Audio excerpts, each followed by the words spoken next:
Hey footy fans, welcome back to Footy Fin, and want to do a little wrap of the Rugby Championship round 2 that happened over the weekend. Sadly, the Wallabies lost to the Springboks in Cape Town, 30 points to 22. I'll come to that in a moment. But the All Blacks lost not for the first time to Argentina, but for the first time Argentina beat the All Blacks in Argentina.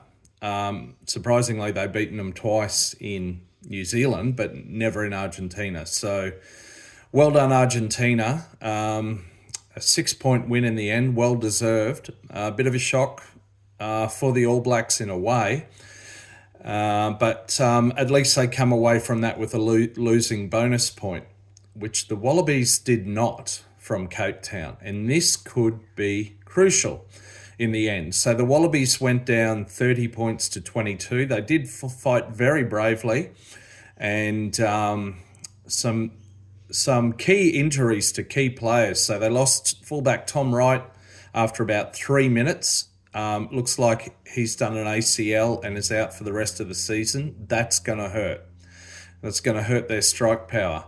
They lost Nick White, I think, within the first 10 minutes to a concussion, and then Sua'ali'i also got a concussion, didn't come back after half time. So it was definitely a makeshift backline. It was hard to keep up with things, but I think McDermott came on for White. I think Kellaway went to fullback, did he not?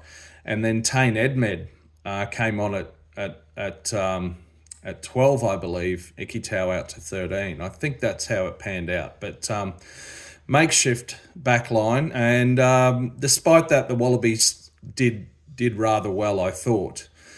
What does hurt, though, is to not come away with a losing bonus point. So, unfortunately, James O'Connor missed 3 kicks late in the match. He missed a couple of what you'd almost call sitters, regulation ones from just to his left of the uprights, looking at the uprights. He should have nailed at least one, if not both of those.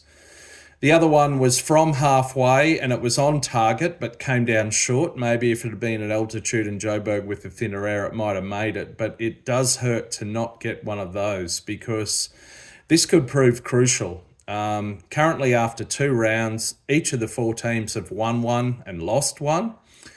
Thankfully, the Wallabies did get a bonus point on the back of 6 tries in their win over the Springboks. So that is great, but it would have been even better if they could have come away from Cape Town with that losing bonus point.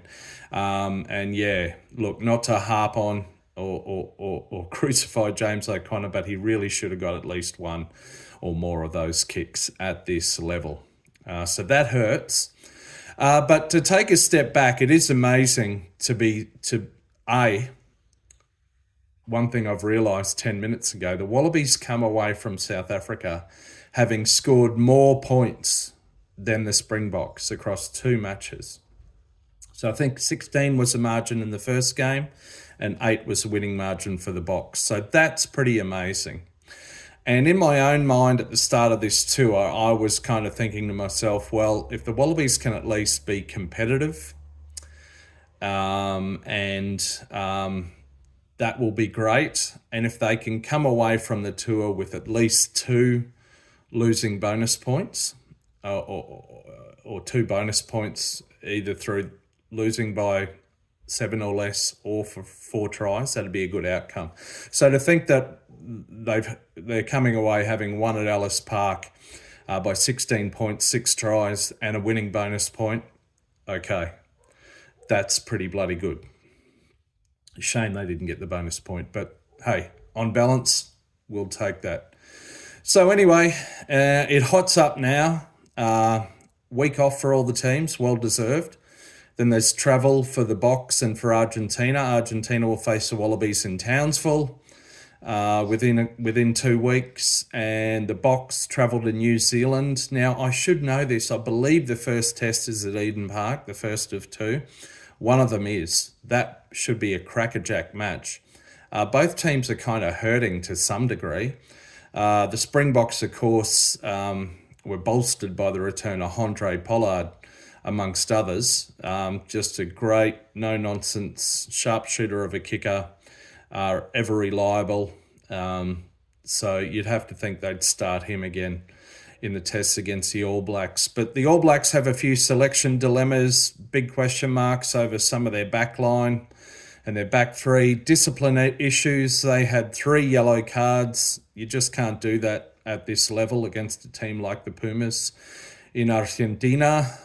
So yeah, people are calling into question some selection choices that Scott Robertson and his team are making. But anyway, let's see. But look, it is a great rugby championship. All teams are in position to win. In theory, any of these 4 teams can win with 4 games left to play. So that's great. Anyway, I'll leave it there for now. I'm going to go stick my head in a rolling mall if I can find one. Thanks for listening. Please hit me up in the comments. Let me know what you think. Please like and subscribe. I'd really, really appreciate that. But yeah, New Zealand fans, what do you think of selections? Should Ioane be on the wing or in the centres? Etc. etc. How's Proctor going? What are the back 3 doing? Have they got the right combo of wingers? How about the loose forwards and back rowers? Etc. etc.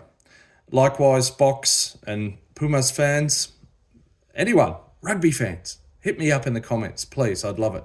Okay, till next time, enjoy the rugby. There won't be any test rugby on this weekend. Maybe I'll watch a bit of New Zealand NPC to keep me going. All right, see ya.